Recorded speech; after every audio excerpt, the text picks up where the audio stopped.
আসসালামু আলাইকুম। EM sports present ক্রিকটকে সবাইকে আমন্ত্রণ। সঙ্গে আছি আমি মেহেদি হাসান। আজকের আলোচ্য বিষয় বাংলাদেশ ক্রিকেট বোর্ড আইসিসির নিষেধাজ্ঞার কবলে পড়তে পারে। কেন পড়তে পারে, কি কারণে একটা ক্রিকেট বোর্ড আইসিসির নিষেধাজ্ঞার কবলে পড়ে সেই কারণগুলো জানবো। চলুন শুরু করা যাক। প্রথমে আসি একটা ক্রিকেট বোর্ডের কাজ কি। আমরা কি আসলে জানি একটা ক্রিকেট বোর্ডের কাজ কি? একটা ক্রিকেটের বোর্ডের কাজ অনেকগুলো কাজ রয়েছে। আমরা শুধু ক্রিকেট বোর্ডে বসে থাকলে কিন্তু হয়ে যায় না। একটা ক্রিকেট বোর্ড যারা পরিচালনা করে তাদের কিন্তু প্রশাসনিক প্রশাসন পরিচালনা এবং ক্রিকেট দলের যে সার্বিক ব্যবস্থাপনা সেগুলো তাদেরকে দেখতে হয়, এবং আইসিসির সাথে ভালো সম্পর্ক, খেলোয়াড়দের যাতে উন্নতি ঘটানো যায়, কোচিং স্টাফদের খেলোয়াড় ও কোচিং স্টাফদের উন্নয়ন ঘটানো, ক্রিকেটের জনপ্রিয়তা, যদি একটা ক্রিকেট বোর্ড হয় তাহলে ক্রিকেটের কিভাবে জনপ্রিয়তা বাড়ানো যায় সেগুলো বিষয়ে কিন্তু একটা ক্রিকেট বোর্ডকে কাজ করতে হয়। এছাড়া বিভিন্ন বিধি বা বিধান আছে যেগুলো বা নিয়ম কানুন আছে সেগুলোর আন্ডারে থেকে কিন্তু তাদেরকে কাজ করতে হয়। একটা ক্রিকেট বোর্ড হচ্ছে স্বাধীন একটা বোর্ড, যেটা কিন্তু কোনো সরকারি হস্তক্ষেপ থাকবে না। একটা ক্রিকেট বোর্ড কিন্তু সামগ্রিকভাবে তারা নিজেদের মতো করে পরিচালনা হবে এবং পরিচালিত হবে। এবং আমরা যদি আসি যে ক্রিকেট বোর্ডের যে কাজগুলো আছে, খেলোয়াড়দের মান উন্নয়ন করতে হবে এবং বিভিন্ন অবকাঠামো উন্নয়নের ক্ষেত্রে কিন্তু ক্রিকেট বোর্ডগুলো কাজ করে থাকে। এখন আসি বাংলাদেশ ক্রিকেট বোর্ড কেন নিষেধাজ্ঞার কবলে পড়তে পারে। আসলে একটা ক্রিকেট বোর্ড তখনই নিষেধাজ্ঞার পড়তে পারে যখন কিন্তু যে কিছু আইসিসির নিয়ম কানুন আছে বা ল আছে সেগুলোর যদি ওভারটেক করে বা যদি সেগুলো পরিপন্থী হয়, যে ওই নিয়মগুলো যদি না মেনে চলে, সেক্ষেত্রে কিন্তু আইসিসির নিষেধাজ্ঞার কবলে একটা ক্রিকেট বোর্ড পড়তে পারে। সেক্ষেত্রে যদি আমরা আসি, একটা ক্রিকেট বোর্ড কিন্তু বিভিন্ন কারণে নিষেধাজ্ঞার কবলে পড়তে পারে। তার মধ্যে গুরুত্বপূর্ণ কয়েকটা কারণ হচ্ছে, যদি একটা ক্রিকেট বোর্ডের মধ্যে যদি সরকারি কোনো হস্তক্ষেপ থাকে, মানে সরকারি কোনো হস্তক্ষেপ বলতে বোঝায় যদি সরকার তাদের পছন্দ মতন নেতৃত্ব বা পছন্দ মতন নেতৃত্ব যদি সেখানে বসাতে চায়, কোনো রুলস বা যে রুলসগুলো আছে সেই রুলসগুলো ওভারটেক করে যদি সেখানে কোনো তার পছন্দ মনোনীত কোনো ব্যক্তিকে ক্রিকেট বোর্ডে ইনভলভ করতে চায়। এছাড়া যদি আর্থিক দুর্নীতির কোনো অভিযোগ থাকে, যে ক্রিকেটের কিন্তু বোর্ডের কিন্তু অনেক আর্থিক লেনদেন হয়, সেক্ষেত্রে যদি স্বচ্ছতার প্রমাণ দিতে না পারে, সেক্ষেত্রে কিন্তু একটা ক্রিকেট বোর্ড নিষিদ্ধ হতে পারে। এছাড়া দলগত বা ম্যাচ ফিক্সিং এর দায়ও কিন্তু একটা ক্রিকেট বোর্ড নিষেধাজ্ঞার মধ্যে পড়তে পারে। এছাড়াও রয়েছে নিয়ম লঙ্ঘন বা বোর্ডের অভ্যন্তরীণ সংকট। যদি একটা বোর্ড পরিচালনার জন্য যদি কোনো সেরকম নেতৃত্বের অভাব থাকে, সেক্ষেত্রে কিন্তু একটা ক্রিকেট বোর্ড নিষেধাজ্ঞার মধ্যে পড়তে পারে। এছাড়া রাজনৈতিক বা জাতিগত কোনো বৈষম্য যদি থাকে, যে একটা দল নির্বাচনের ক্ষেত্রে কোনো আমরা নির্দিষ্ট কোনো রাজনৈতিক ব্যক্তি বা বর্গকে সেই ক্ষেত্রে প্রাধান্য দেওয়া হয়, এবং এছাড়া যদি দল নির্বাচনের ক্ষেত্রে যদি ধর্মীয় কোনো আদর্শ বা ধর্মীয় কোনো অবস্থান দেখে একটা দল নির্বাচন করা হয়, সেক্ষেত্রে কিন্তু একটা ক্রিকেট বোর্ড নিষিদ্ধ হতে পারে। এখন আসি বাংলাদেশ ক্রিকেট বোর্ড কেন নিষিদ্ধ হবে। আমরা জানি যে রাজনৈতিক প্রেক্ষাপট আগস্টে যে চেঞ্জ হওয়ার পরে কিন্তু ফারুক আহমেদ তিনি কিন্তু বিসিবি প্রধান হয়েছিলেন।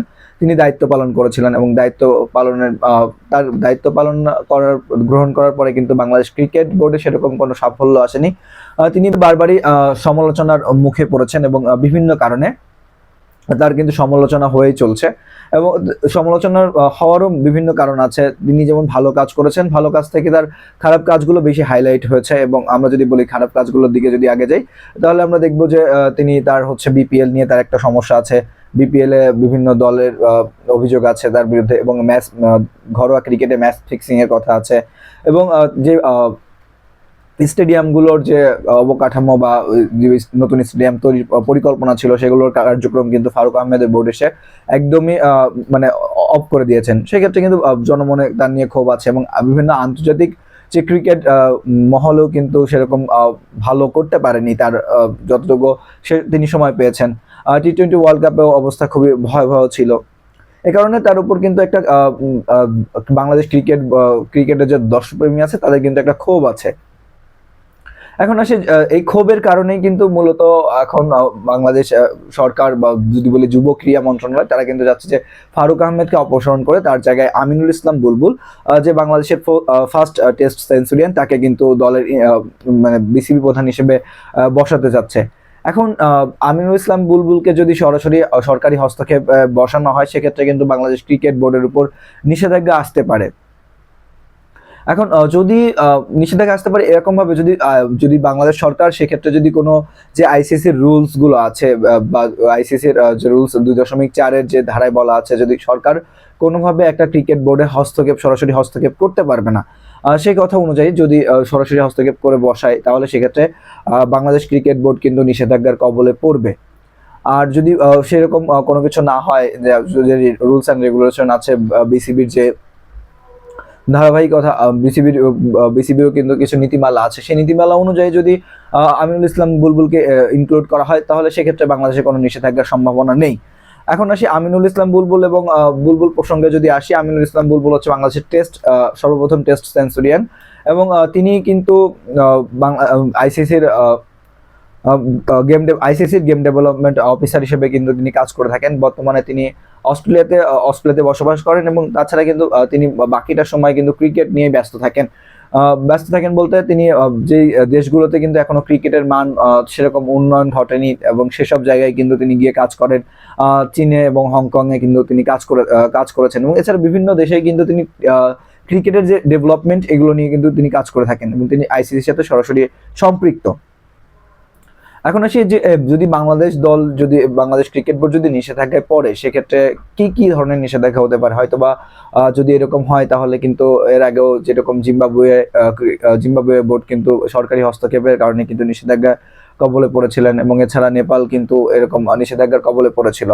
আর রিসেন্টলি যদি বলি 2023 সালের কথা, সেক্ষেত্রে কিন্তু শ্রীলঙ্কাকেও কিন্তু আইসিসি থেকে একটা ফলো আপে রাখা হয়েছিল, যাতে এখানে সরকারি কোনো অভিযোগ উঠেছিল যে শ্রীলঙ্কার ক্রিকেট বোর্ডের উপর সরকারি হস্তক্ষেপ চলছে, সেই হিসেবে কিন্তু আইসিসি তাদেরকে ফলো আপে রেখেছিল, কিন্তু তাদেরকে কিন্তু নিষিদ্ধ করা হয়নি। সেক্ষেত্রে যদি এরকম ভাবে যদি বাংলাদেশের সরকার যদি সরাসরি হস্তক্ষেপ করতে চায়, তাহলে সেক্ষেত্রে বাংলাদেশের ক্রিকেট বোর্ড নিষিদ্ধ হতে পারে। সো এইটাই হচ্ছে বাংলাদেশ ক্রিকেট বোর্ড নিষিদ্ধ হওয়ার মূলত কারণ, যদি সরকারি হস্তক্ষেপ সরাসরি থাকে তাহলে নিষিদ্ধ হতে পারে। কমেন্ট বক্সে আপনাদের মতামত জানতে চাই। এত সময় সঙ্গে থাকার জন্য ধন্যবাদ সবাইকে। আসসালামু আলাইকুম।